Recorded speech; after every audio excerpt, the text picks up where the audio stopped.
Hello everybody and welcome back to the channel. My name is Matt and I do like video games, and in today's video I'm going to be discussing the Xbox Series X and the Xbox Series S, and I'll be telling you what kind of person should be getting the Series S and what kind of person should be getting the Series X. So let's get right into the video.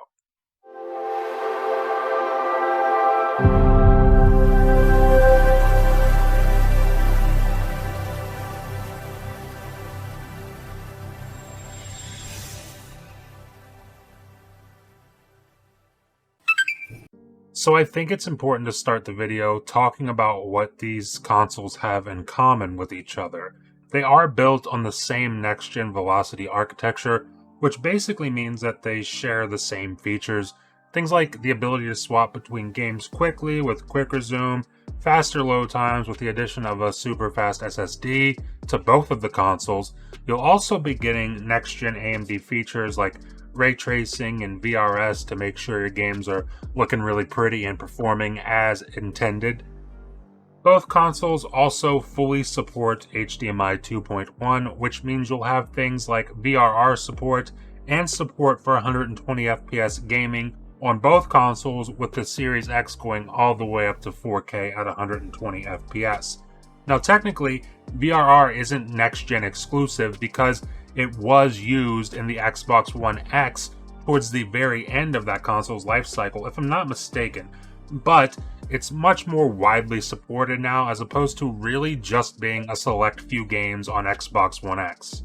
And then I think that the biggest thing, or at least the most important thing to me that they share, is the fact that both consoles share similar performance. And I have to stress that I'm referring to just performance, meaning that if a game runs at 60 FPS on the Series X, it'll likely run 60 FPS on a Series S. Of course, there are caveats, and there will be caveats to that, especially outside of Microsoft first-party studios. I think the biggest example of that would be Cyberpunk 2077 having two modes for 60 FPS and 30 FPS on Series X, but only offering a 30 FPS mode on Xbox Series S.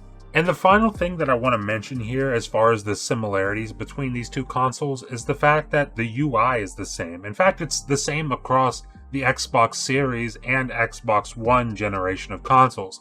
It's nice to me that when I'm at my desk during the day, in between working on videos, I can turn on my Series S, and the UI and the layout is exactly the same as it is on my Series X when I boot that thing up at the end of the day. And it's more or less the same as it was back on my Xbox One X before this new generation started. All my friends are in the same place, my games are in the same place, the store is in the same place. It's just a really simple thing, but it's very convenient and it's very much appreciated, at least on my end. And now I think it's kind of important we talk about the differences between these two consoles, because there are quite a few differences between the Series X and Series S. I think the biggest, most obvious one would be that price point. The Series S can be had for $299. It often goes on sale, or, just a small discount. $289, you see that a lot on Amazon Prime if you've got that. On Prime Day, they had a bunch of bundles that you could get for $299 with like headsets or digital games, or maybe like a subscription to Game Pass or whatever. But it's often on sale. It's very readily available for $299. The Series X, much less readily available, although you can still find it if you're looking hard enough. But that can be had for $499. And of course, there are reasons for this difference in the price point across these two consoles. I think the biggest one for a lot of people would be the difference in graphical compute power, because we do have 12 teraflops of just raw processing power on the Series X, and you got 4 teraflops on the Series S. Now, I will be going a little bit more in depth on the visuals and the resolutions and stuff like that across both of these consoles, but just the raw power of the consoles, the Series X is significantly more powerful than the Xbox Series S. And I think that the biggest indicator of that power difference would be that the Xbox Series X targets true native 4K, whereas the Series S targets 1440p, 1080p, maybe sometimes below 1080p, depending on the game and how demanding it is. But that is really the difference in terms of just the resolution. So I think a good example for the resolution difference would be a first-party game from Xbox, and that is Halo Infinite. Now, it runs 4K 60 or dynamic 4K 60 on Xbox Series X, and it runs a dynamic 1080p at 60 on Xbox Series S. Also, you'll see this difference in the visuals that games offer. Like we talked about earlier with Cyberpunk, it offers two graphical modes on the Series X, 60 FPS and 30 FPS, whereas on the Series S it only offers 30 FPS. But what I'm really referring to when I say visuals in games is something like, for example, the Xbox Series X has a game that offers ray tracing, but you might get ray tracing on the Series S. But there's a lot of games that have ray tracing on Series X that just don't have it on Series S.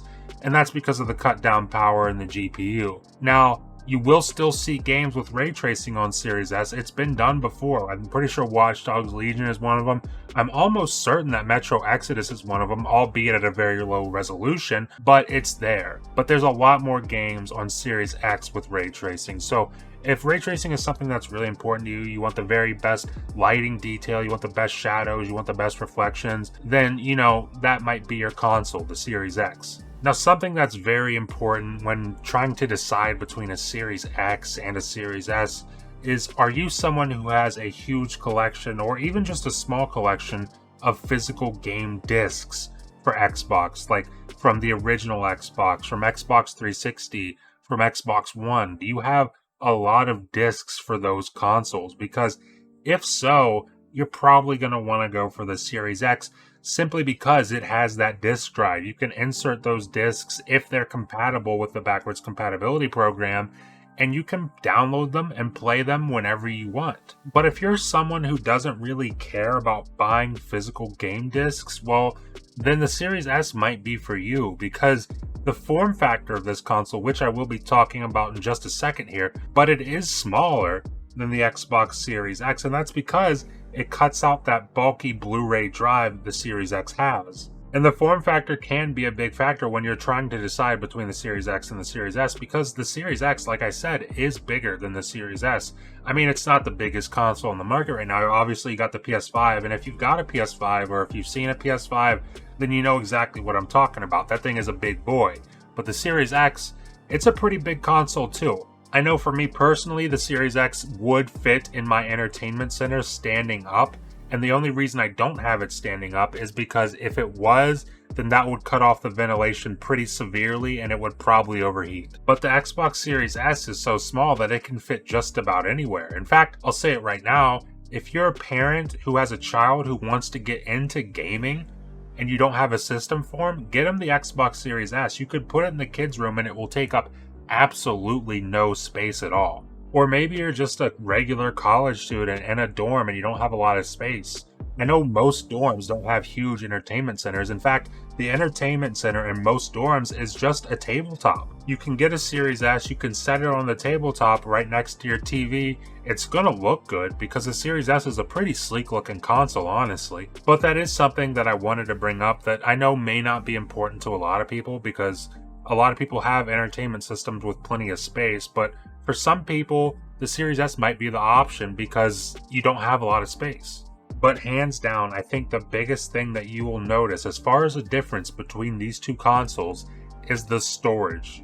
Now, of course, they're both rocking that super fast SSD, but the difference being the Series X has a 1TB SSD and the Series S has a 512GB SSD. Now, it is worth mentioning that the operating system does account for some of that storage, and that is something that has been the case in the PS4 and the Xbox One generation. It's the case in the 360 and PS3 generation, and it was the case on the original Xbox. But there is space reserved on that storage specifically for the operating system so that the console can function properly.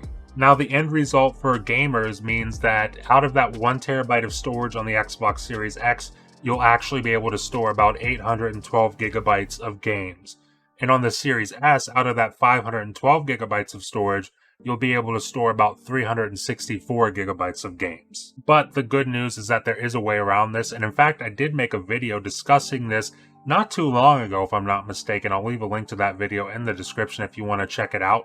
But the long and short of it is that I recommend getting an external hard drive to plug into your Series X or Series S, because that means you can store Xbox One games, Xbox 360 games, and original Xbox games on that external drive. And what's really cool, and I discussed this in my video, is the fact that if you have a Series X and S optimized game, so if you've got a game that's optimized for next gen and it's installed on your internal hard drive, but you're not really playing it at the moment and you want to make space for something else, then you can just swap that over to your external hard drive and make space for whatever it is you want to download. And then whenever you're done with that and you want to go back to that game that you weren't playing, well, then you can just move that game back to your internal hard drive. And this is great because it's a lot easier and faster than simply uninstalling and reinstalling a game over and over again. And if you're someone whose internet provider gives you a data cap for the month, then this is going to cut back on that data use significantly because you're not always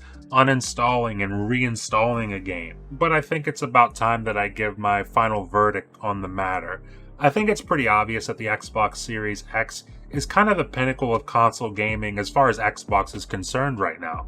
Everyone knows it's got the power, it's got the 4K, it's got the visuals cranked all the way up. It's got all that good stuff. So if you're someone who, like I said in the very top of this video, is really only interested in the best 4K graphics that Xbox has to offer, then the Series X is hands down the console to get for you. Or if you're someone with a big collection of Xbox games from previous generations, from Xbox One, 360, or original Xbox, and you want to be able to just put those discs in your Series X and have it work, then like I said, the Series X is for you. But if that doesn't sound like you, and you're someone who doesn't care about physical games, or if you're someone who doesn't care about the best 4K graphics, then the Series S starts to become a lot more enticing. And I mean a lot more enticing. The sheer value that you are getting when you pick up an Xbox Series S is unmatched in gaming right now, especially if you pair it with Xbox Game Pass. I mean, guys, I'm 28 years old right now. I think back on my childhood. If my parents had the ability to get me a $300 console and then a subscription, a monthly subscription to a service that provided me all the games I could ever want, then that would be a no-brainer. I'd be the happiest kid alive. And forget the whole being a kid aspect of it. Just an adult right now. You're an adult looking for the best value that you can possibly get. It's gotta be the Series S. And like I've said multiple times in this video, but I do want to reiterate it, unless you're someone who cares about the best 4K graphics, or you have a huge physical collection of games that you want to be able to bring over to your new console, then the Series S just makes too much sense. And I want you to keep in mind that this is coming from someone who primarily games on his Series X. But I do have a Series S here. I make videos on it all the time. The Series S is just an incredible value. That's all I'm saying. Or maybe you're someone who primarily plays on PlayStation and you've already got yourself a PS5, but you don't want to miss out on games like Starfield. You don't want to miss out on something like Redfall or Elder Scrolls 6. Well, then you can grab a Series S for $300 and you can buy those games, or you can play them day one in Game Pass. It doesn't really matter. I think that's a fantastic use case for that console. But I want to hear from you guys in the comments. Are you looking for a Series X or Series S? And which one are you looking for? And if you've already got one, which one do you have? Leave a comment below and let me know which one you think is right for you. Leave a like if you liked the video, and please remember to hit that subscribe button and ring the bell if you're enjoying the content and want to stay up to date on all my latest videos, because there will be plenty more videos. I want to say thank you for watching, and I'll see you in the next video.